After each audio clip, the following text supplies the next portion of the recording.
Have you ever wondered if there is indeed real justice in our justice system? Welcome to the Author Show. I'm Danielle Hampson. Today's author wrote a compelling true story on how the justice system affected him and his family. Obsession to Convict is the title of his book and quite indicative of what you are about to hear. Here is the author, Mr. Les Morse. The players in my book are my son, Daryl Morse, the shooter, Santana Potter, and the victim, Michael Souza. Santana lived with my son. We rented our house to my son because I work out of town in construction and I moved my wife in town.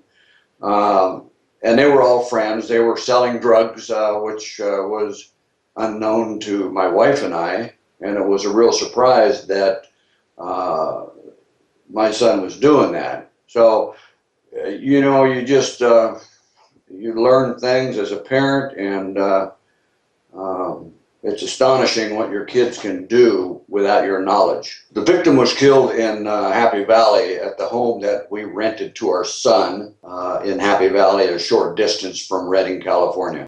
His body was found in Lassen County, Susanville. Some passerbys drove off the side of a road and found his body and then called the cops. It took one day to find the body, and some passerbys found it and called the Lassen County Sheriff's Department, and they came out and investigated, the scene, the crime scene. So it was found rather quickly.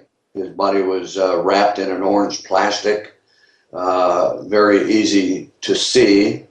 So the people that found Souza were surprised that there was a dead body where they pulled off the side of the road. Santana Potter killed the victim, Michael Souza. It was prosecuted rather badly.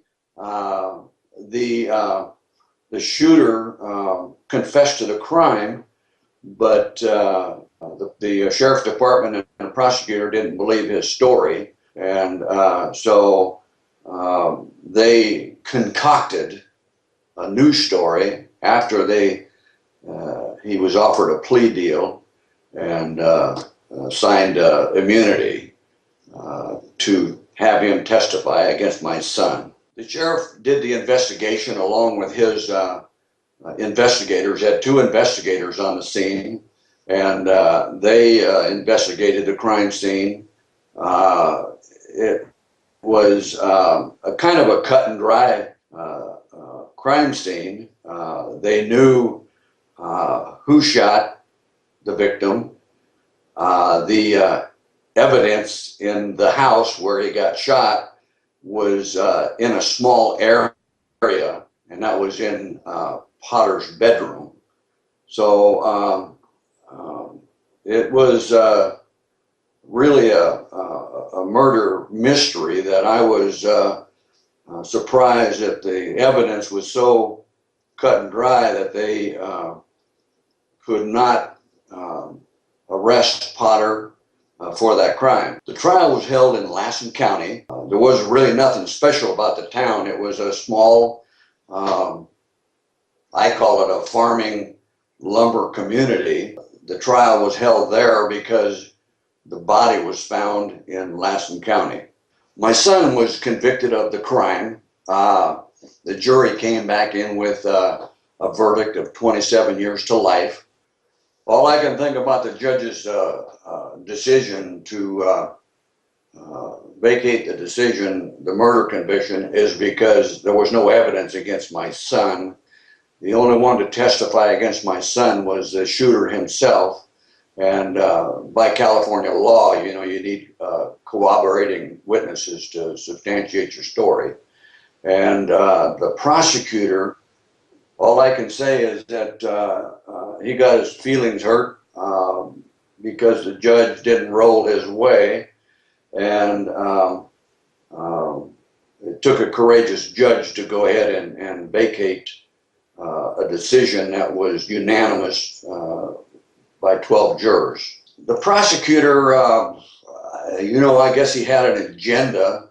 Once he focused in on giving part of the plea deal, and then maybe realizing that he made a big mistake, he went after my son with a vengeance, built up this cock and bull story about how he got shot. And they built up a story that one sane person couldn't possibly believe, but they did. My son was put in solitary confinement about a week after he was caught. And the only explanation that I can come up with is that my son wouldn't talk to the prosecutor or the sheriff's department, and the prosecutor was going to make him pay for not talking to him.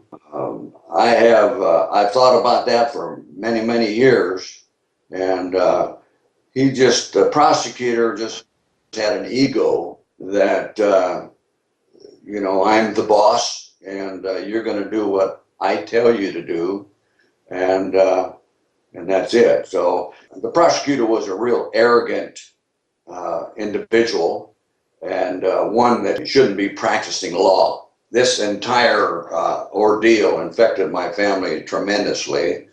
I think that the man is a little tougher than the woman, and my wife was really, really affected by it because she knew the truth and she couldn't understand why law enforcement would go after somebody that was innocent and let a real murderer go free.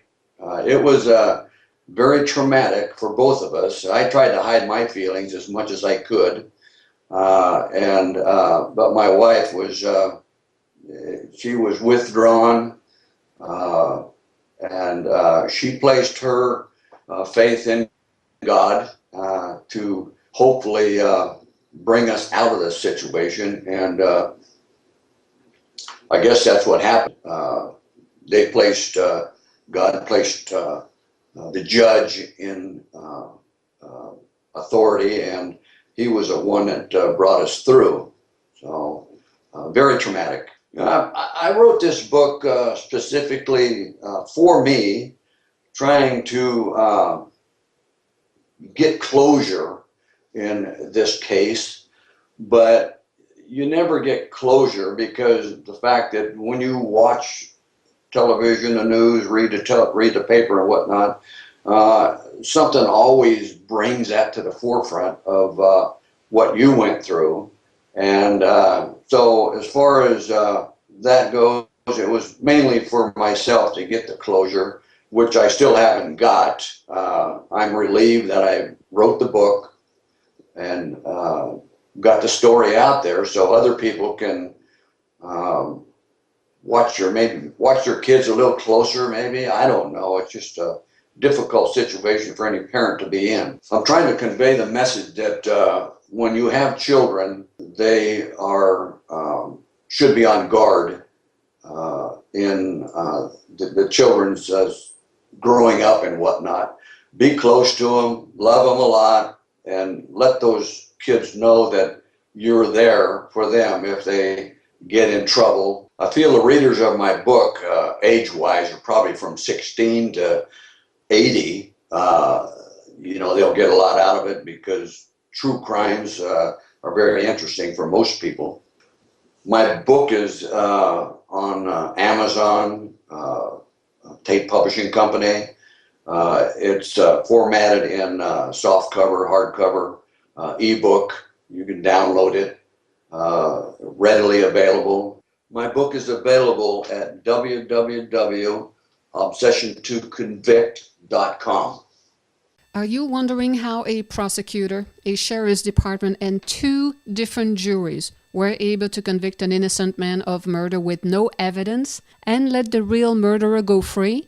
What happened to the author's son can indeed happen to others. This book is an eye-opener to how our justice system can indeed fail us. Find out how and why. Go get this book today. The title again is Obsession to Convict by author Les Morse.